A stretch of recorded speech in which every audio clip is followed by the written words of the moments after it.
আপনি কখনো কোনো পাথরের বুক চিরে বয়ে চলা কোনো নদী দেখেছেন? পাথর নদীর সামনে নত হয়ে যায়, তাকে বাধা দিতে চেষ্টা করে কিন্তু কখনো বাধা দিতে পারে না। এই নদী হলো ততটাই শক্তিশালী, কিন্তু এর আরম্ভ কোথা থেকে হয়? দূরে কোথাও কোনো পর্বতের চূড়াতে এক বিন্দু জল ঝরে পড়ে আর তার সাথে হিম গলিয়ে দেয়। তারপর জলের শক্তি বৃদ্ধি পায়, তারপর অনেক বিপদের সম্মুখীন হয় আর অনেক ধরনের বাধা সে অতিক্রম করে।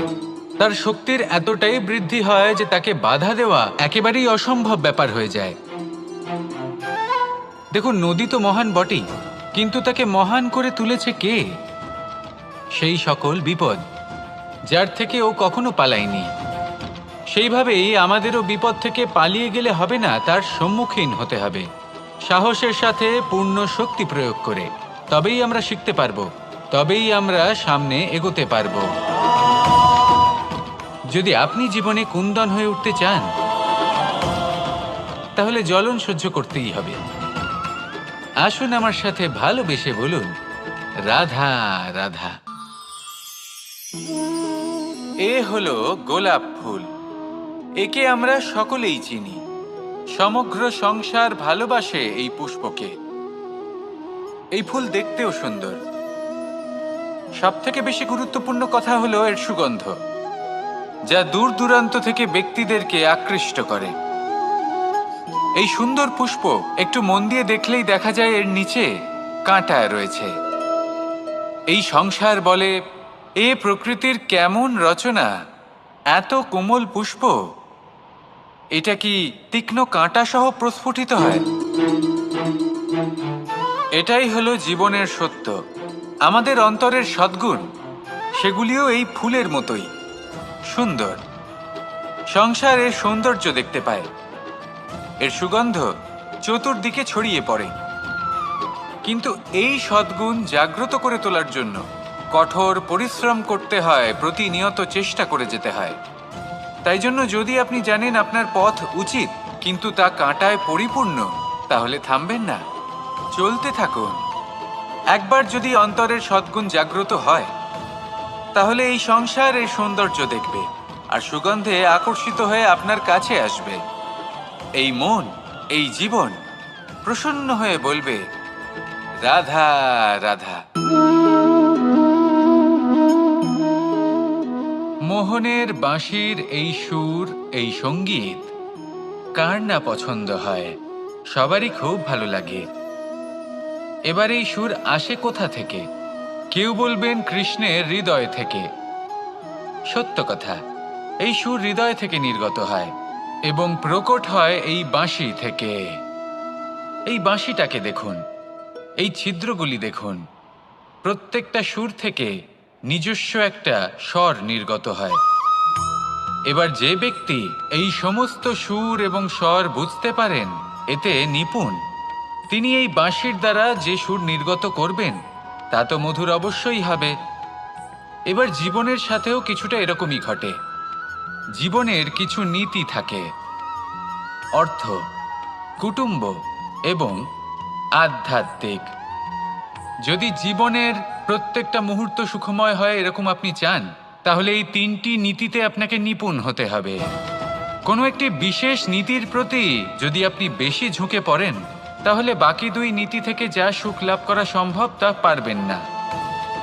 ধন অর্জন করতে হবে পরিবারের জন্য, পরিবারের সুখ মনের শান্তির জন্য, মনে শান্তির প্রয়োজন মনের শুদ্ধতার জন্য।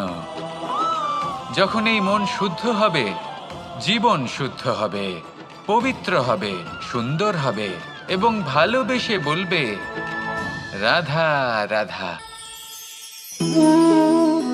জল, এ হলো জীবনের আধার, পঞ্চতত্ত্বের মধ্যে একটি, আর অত্যন্ত বিশেষ। এর থেকে অনেক বড় শিক্ষা পাওয়া যায়। এই জল, গন্তব্যের বিষয়ে এর স্পষ্ট ধারণা আছে। ও জানে ওর লক্ষ্য কি, আর প্রয়াস করে ততদূর সে পৌঁছেও যায়। এটি পর্বত থেকে বয়ে নিচে নেমে আসে। নদীর সাথে সমাহিত হয়ে তার সাথে বয়ে চলে, চিরসবুজ বনানী গড়ে তোলে, প্রাণীদের তৃষ্ণা নিবারণ করে, সামনে এগিয়ে চলে, মানুষের সাথে মিলিত হয়। যারা একে বাঁধের মধ্যে বেঁধে রাখতে চেষ্টা করে সে বন্দি দশাতেও থেকে যায়, মানুষের কল্যাণ করে। তারপর বাঁধ থেকে মুক্তি পেয়ে এগিয়ে চলে, কোথাও ধাক্কা খায়, কোথাও বাধা পড়ে, কোথাও যদি পথ খুঁজে না পায় তাহলে পথ খুঁজেই নেয়, আর যেখানে পথ থাকে না সেখানে পথ বানিয়ে নেয়, আর শেষ পর্যন্ত নিজের লক্ষ্যে পৌঁছেই যায়, অর্থাৎ সমুদ্রে গিয়ে সমাহিত হয়ে যায়। আমাদেরও কিছুটা এরকমই হয়ে উঠতে হবে। যেখানেই যাবেন সকলের কল্যাণ করুন, সামনে এগোন। আপনি কোথাও পড়ে গেলে, ধাক্কা খেলে আঘাত লাগবেই, উত্থান পতন লেগেই থাকে। সামনে এগোতে থাকুন। কোথাও পথ না পেলে তা খুঁজে নিন, কোথাও পথ না থাকলে তা বানিয়ে নিন। নিজের গন্তব্যের কথা সবসময় মনে রাখুন। শেষ পর্যন্ত নিজের মোক্ষ লাভ আপনি অবশ্যই করবেন। আর আমার সাথে ভালোবেসে বলুন, রাধা রাধা। জীবনের প্রত্যেক মুহূর্ত আমাদের কিছু না কিছু শিক্ষা দেয়, নির্ভর করছে আমাদের দৃষ্টিভঙ্গির উপর।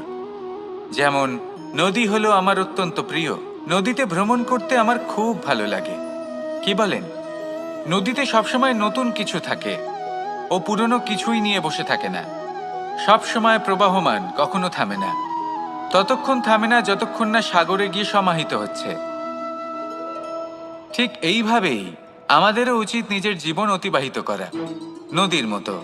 প্রত্যেক মুহূর্ত নতুন, তাই সেইভাবেই জীবন যাপন করুন। পুরনো কিছুই একত্রিত করে রাখবেন না, বিগত স্মৃতির মাঝে নিজেকে হারিয়ে ফেলবেন না।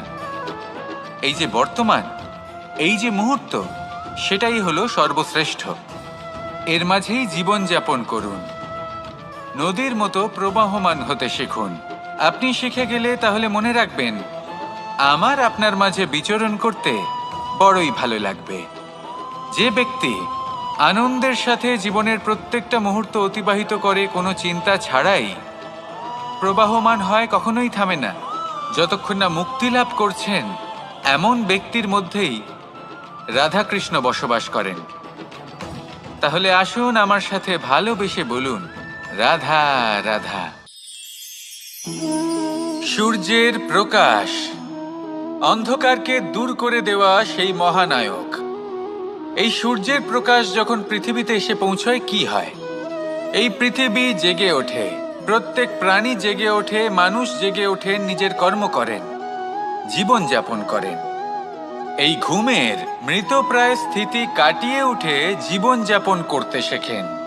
এটাই হলো প্রভাব সূর্যের প্রকাশের। এবার এই প্রকাশ যে সূর্যের থেকে পাই, তিনি কি করেন? তিনি নিজেকে জ্বালান আমাদের জীবন প্রদান করার জন্য। প্রত্যেকটা মুহূর্ত তিনি তাপ সহ্য করেন, আমরা যাতে সেই প্রকাশ লাভ করি। এটাই হলো জীবনের সারমর্ম। যদি আপনিও এই সংসারে প্রকাশ ছড়িয়ে দিতে চান, তাহলে আপনাকেও তপ্ত হতে হবে, নিজে জ্বলতে হবে, সেই কর্ম করতে হবে যেটা কঠিন হতে পারে কিন্তু আসলে শ্রেষ্ঠ। তবেই এই সংসারের সেবা করতে পারবেন, সংসারকে পথ দেখাতে পারবেন। নিজের অন্তরের প্রকাশ জাগ্রত করুন, তবেই সেই সকল ব্যক্তি যারা পাপের অন্ধকারে নিমজ্জিত হয়ে আছেন তারা জাগ্রত হবেন। সেই সকল ব্যক্তিকে জাগিয়ে তুলুন, প্রেরিত করে তুলুন সুখী হওয়ার জন্য যারা সুখী হতে পারছেন না। সেই সকলকে প্রেরিত করুন সাফল্য লাভের যারা সফল হতে পারছেন না। নিজের অন্তরের সূর্যকে জাগ্রত করুন, চারিদিকে শুধু প্রকাশই প্রকাশ হবে, জীবনই জীবন থাকবে, আনন্দই আনন্দ থাকবে, আর এই মন বারবার প্রসন্ন চিত্তে বলে উঠবে, রাধা রাধা।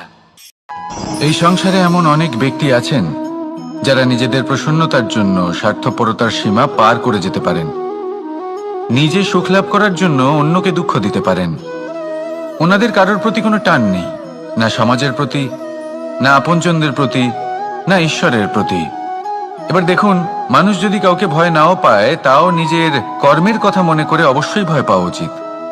কারণ আপনি যা কর্মই করুন তার ফল নিজে থেকে আপনার কাছে আসবেই, নিশ্চিত রূপে আসবে। তার থেকে আপনি পালাতে পারবেন না। কেউ নিজের কর্মফলের হাত থেকে বাঁচতে পারে না। স্বয়ং মহাদেবকেও ওনার কর্মফল ভোগ করতে হয়েছিল। উনি কিছু না ভেবেই ভস্মাসুরকে বর দিয়েছিলেন। তার পরিণামস্বরূপ যেটা হলো যে ওই ভস্মাসুর, যাকে মহাদেব বরদান করেছিলেন, তার হাত থেকে নিজের প্রাণ বাঁচিয়ে ওনাকে পালাতে হলো।